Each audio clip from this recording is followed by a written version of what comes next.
This week at the Recruit Academy, we learned multiple skills and developed on others. We did advanced ventilation, we did car fires, we worked on forcible entry skills, and we even started our Fire Control 3, which is live fire introductory. Okay, so you're minimizing not only fire damage, but water damage, which is a big deal, okay? So just something to think about. Where you come at in terms of the stage of the fire growth, what's on fire, where the fire is, will dictate your tactics.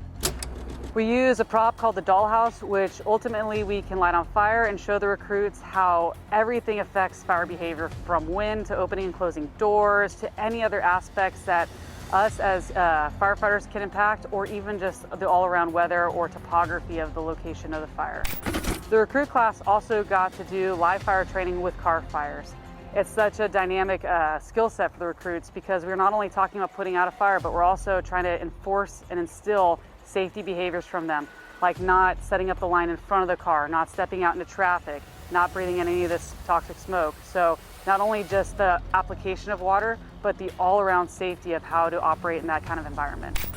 When we talk about forcible entry, oftentimes when we respond to calls, whether it be EMS or a fire-related call, we don't have necessarily access to these areas. So we have to go over different techniques of how to gain access through just a residential door, to commercial buildings, or making access to any other unique buildings or properties that we have to gain access to for any kind of emergency scene.